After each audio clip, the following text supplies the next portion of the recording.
بسم الله الرحمن الرحيم. الرحمن علم القرآن خلق الإنسان علمه البيان. الشمس والقمر بحسبان والنجم والشجر يسجدان. والسماء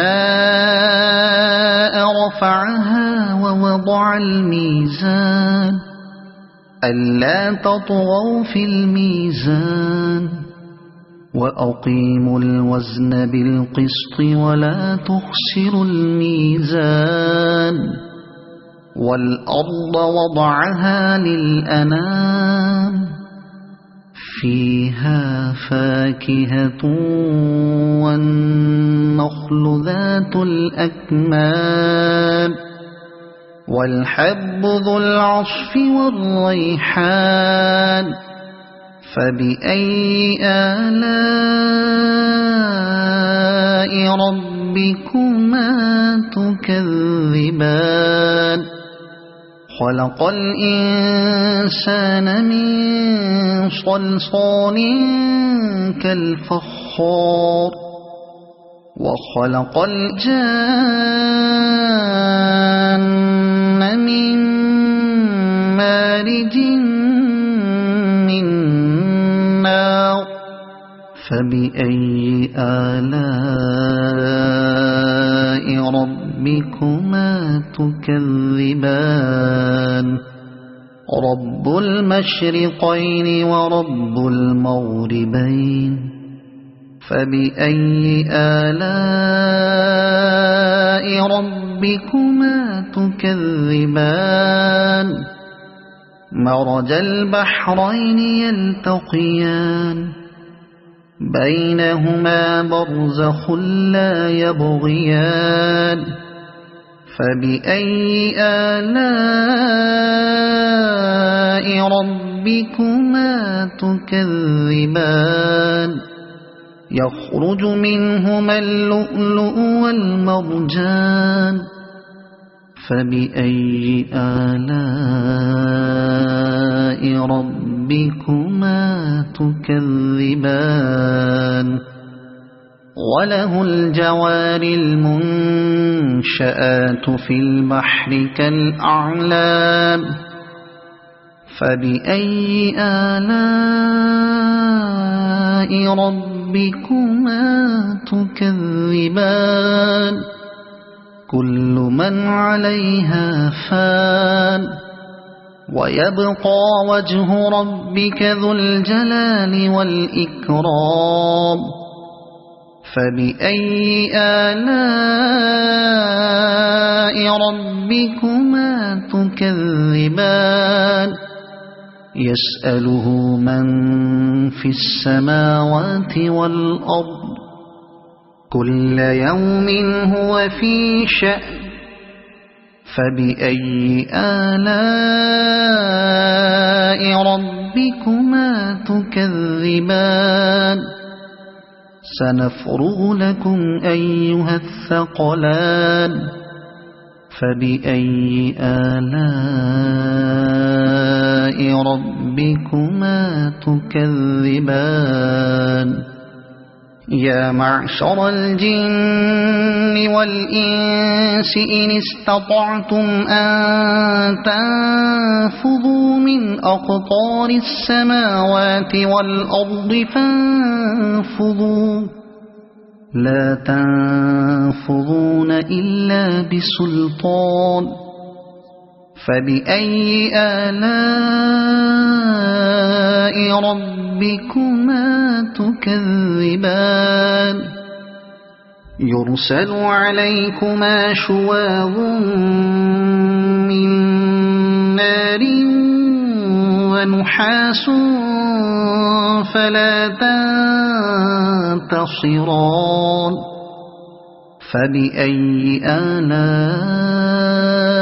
ربكما تكذبان.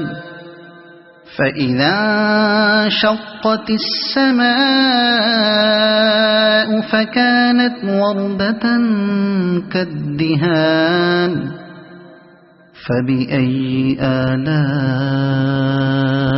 ربكما تكذبان فيومئذ لا يسأل عن ذنبه إنس ولا جان فبأي آلاء ربكما تكذبان يعرف المجرمون بسيماهم فيؤخذ بالنواصي والأقدام فبأي آلاء ربكما تكذبان هذه جهنم التي يكذب بها المجرمون يطوفون بينها وبين حميم آن فبأي آلاء ربكما تكذبان ولمن خاف مقام ربه جنتان فبأي آلاء ربكما تكذبان ذواتا أفنان فبأي آلاء ربكما تكذبان فيهما عينان تجريان فبأي آلاء ربكما تكذبان فيهما من كل فاكهة زوجان فبأي آلاء ربكما تكذبان متكئين على فرش بطائنها من استبرق وجنى الجنتين دان فبأي آلاء ربكما تكذبان فيهن قاصرات الطرف لم يطمثهن إنس قبلهم ولا جان فبأي آلاء ربكما تكذبان كأنهن الياقوت والمرجان فبأي آلاء ربكما تكذبان هل جزاء الإحسان إلا الإحسان فبأي آلاء ربكما تكذبان ومن دونهما جنتان فبأي آلاء ربكما تكذبان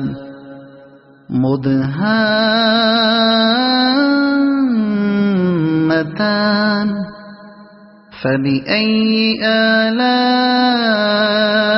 ربكما تكذبان فيهما عينان نضاختان فبأي آلاء ربكما تكذبان فيهما فاكهة ونخل ورمان فبأي آلاء ربكما تكذبان فيهن خيرات حسان فبأي آلاء ربكما تكذبان حور مقصورات في الخيام فبأي آلاء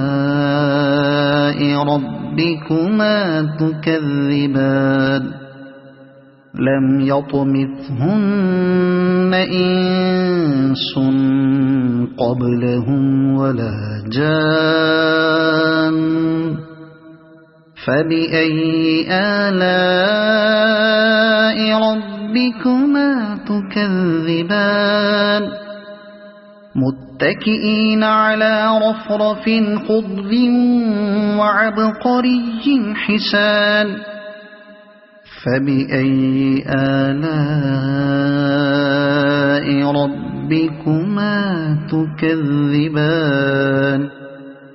تبارك اسم ربك ذي الجلال والإكرام صدق الله العظيم.